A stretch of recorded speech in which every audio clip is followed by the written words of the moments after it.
Hello, I'm Cassie and this is That Grim Reader. Welcome back to my channel.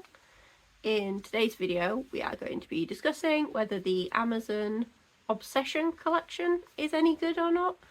I did a similar video last year about whether the Amazon Creature Feature collection was any good. You can go watch it somewhere if you so desire. This is going to be a similar setup to that one.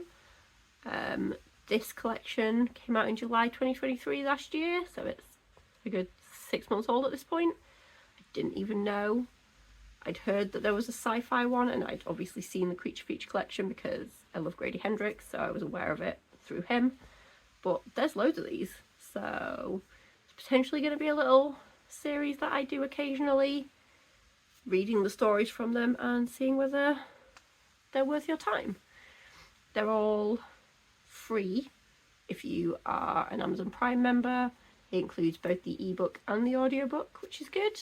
So this one is the Obsession collection. I'm going to read the little description of the collection in general, and then yeah, I've already read all the books. I'm going to go through them in order and say what the synopsis is, what I gave them, like what rating I gave them, and then at the end I will rank them from worst to best. Although you can probably just tell. I think they're all quite different ratings this time, so... But it's fine, we'll do it anyway. So the description says, how much is enough? Lust, revenge, greed, hunger. Desire doesn't care if you're at the bottom of the ladder or the top of your game. 6 masters of psychological suspense craft tales about people crossing moral lines in pursuit of their deepest desires. In these short stories, even the most mild-mannered characters can spin out of control when passion is at play. Hold on tight, there's no turning back. So clearly they're all suspense, thrillery kind of vibes. The first book in the collection is Murder at the Royal Ruby by Nita Prose. I'd read The Maid before from the author, but that's my entire experience with her. So I was quite excited for this one because I had a really good time with The Maid. This is the audiobook's 49 minutes, or the ebook is 27 pages. So we follow a young usher called Grace who aspires to be an actress. She sees at the very beginning of the story a chandelier fall and crush like the star actress of the show, and we're trying to figure out who killed her and why. There's rumours of the theatre being haunted, so could that be part of it? It's been a while since I read these stories now, because me and my youngest got struck down by the flu, so we've been out of action for about a week. Still feeling pretty rough, but better. And what I wrote in my notes is the definition of fine. So I remember, yeah, basically thinking it was okay. I guess whatever it was, 27 pages is not a huge amount to flesh out any characters or anything, and I think for this kind of story you want more time to sort of be able to come up with theories and ideas of what you think is going on, whereas this was very, I don't know, there was no enjoyment in the mystery side of things. Give it 2.5 stars.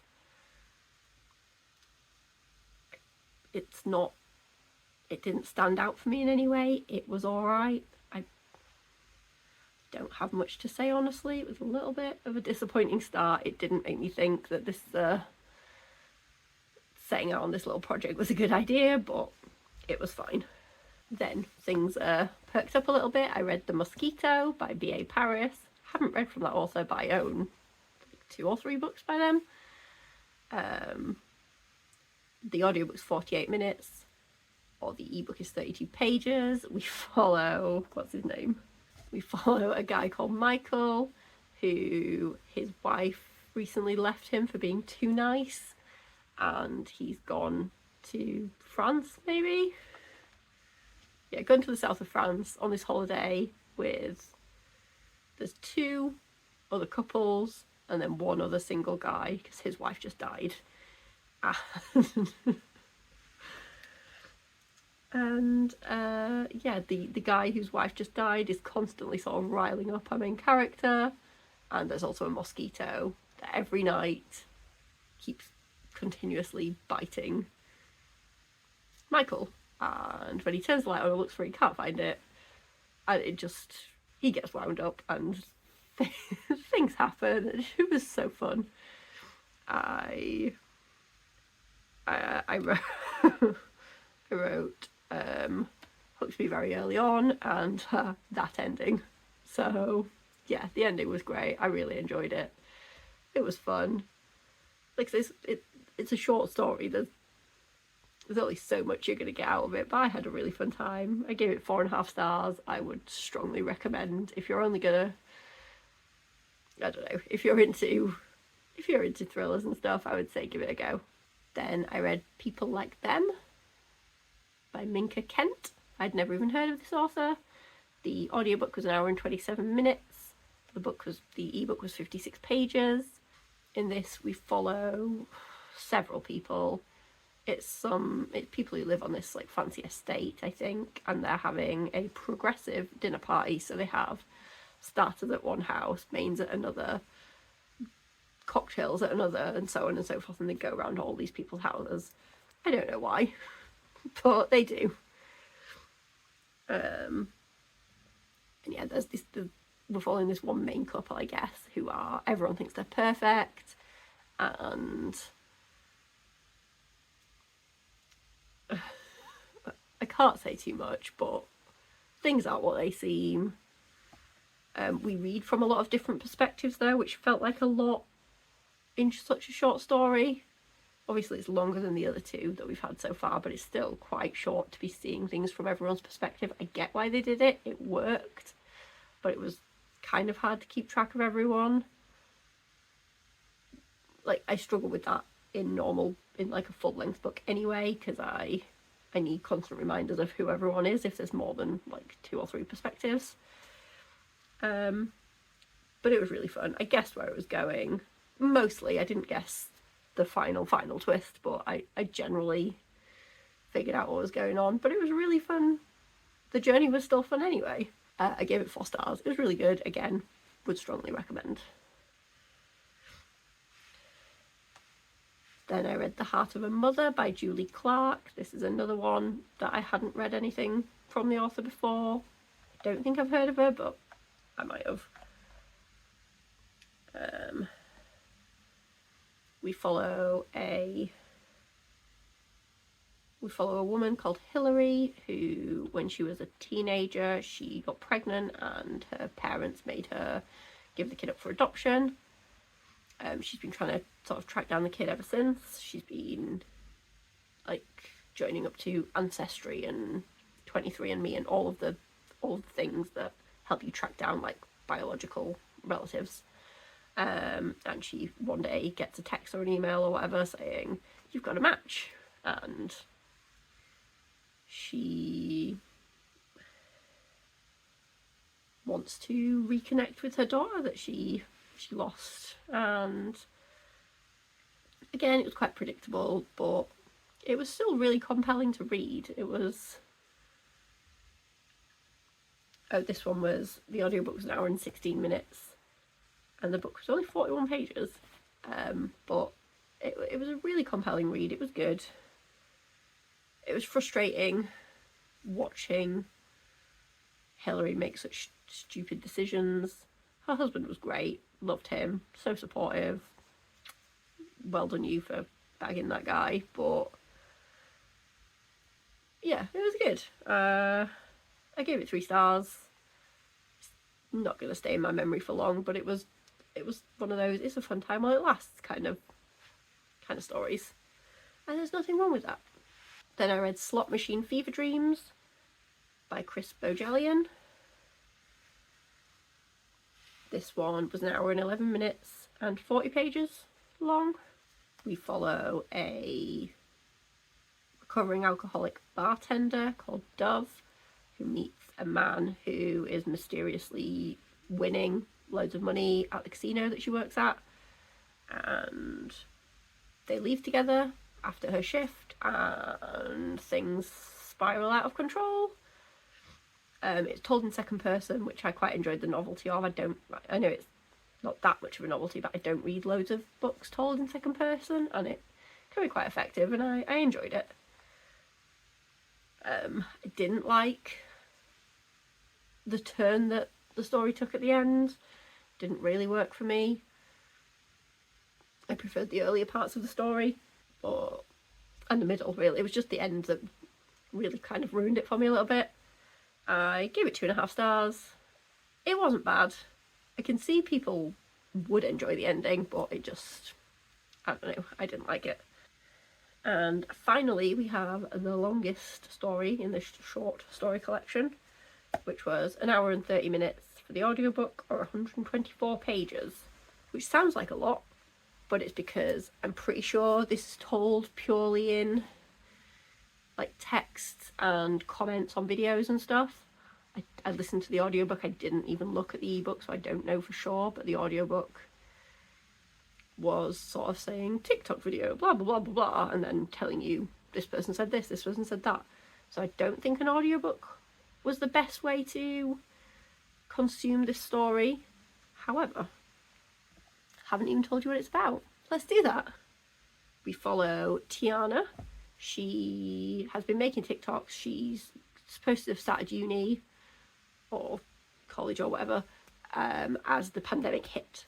So she makes TikToks about all the things she thinks she would be doing had she not been attending uni during a pandemic. So all of the study groups she thought she'd be attending, all the outfits she thought she'd wear to class for the first day, and just stuff like that. It sounds cute and harmless and fun, generally. All the stuff she thinks she'd be cooking in her dorm room, that kind of thing. And she's got just a little group of followers, like quite a small group that interact with her a lot. And then she starts online dating on Tinder or whatever, and this one guy sends her some just creepy incel level texts, and she like hides his name but shares them on TikTok, and it blows up, goes viral, and we follow sort of the fallout of that, and it was really interesting. Like, I find incels terrifying, really, which sounds stupid, but I don't know, like, part of me doesn't even really want to say that on the internet after reading this book, because things do not go well for our main character. But yeah, I found it really compelling. I bet reading it physically would make it even more enjoyable, so that's a tip for you. I didn't love the ending. Like, it was a satisfying ending, but it wasn't, I don't know, it wasn't what I wanted. It was, I don't know. Yeah, just the whole atmosphere of the book was so unsettling, seeing what this girl was going through, the stress, and how it affected her family and her friends, and it was really good. Did I say it was by Alyssa Cole? What did I read? No One Is Watching When No One Is Watching, something like that, by this author, which I found quite fun. Well, not fun, I found quite good, quite engaging. Yeah, and I really enjoyed this. Gave it 4 stars. I would definitely read from this author again. So overall, like, it was a little bit hit and miss, this collection, but generally I think it was pretty good. What would I say in terms of enjoyment? I would probably put Murder at the Royal Ruby as my least favourite. It was still fine, it wasn't bad, none of these were bad. Then Slot Machine Fever Dreams would be number 5. I enjoyed the novelty of the second person, but I just didn't enjoy the ending. Then The Heart of a Mother would be in 4th place. That was a fun time, but a bit predictable. Probably People Like Them in 3rd place.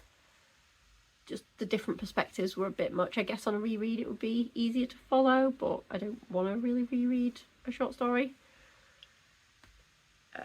Then Just a Girl in second place. Unsettling, loved it, excellent. And then The Mosquito, number 1. It was fun and funny and just, it was a different vibe to all the other ones. So yeah, if you're only going to read one, I would recommend The Mosquito, but most of these were fun. All of them, like I say, none of them were bad. Everything was at least fine. Fine to great. Fine to excellent, really. So yeah, if you have any recommendations as to which collection you would like me to tackle next, let me know. I don't really know which ones there are. I've not looked that deeply into it, but they've been going back to like 2019 or 2017. They've been doing them a while. Don't know how I didn't know about this, because I love short stories. I should have known. I should have been reading these every year. But yeah, if you have any recommendations, if you read any of them, do let me know. We can have a little chat about it. Thank you so much for watching this video, and I will see you again soon. Bye!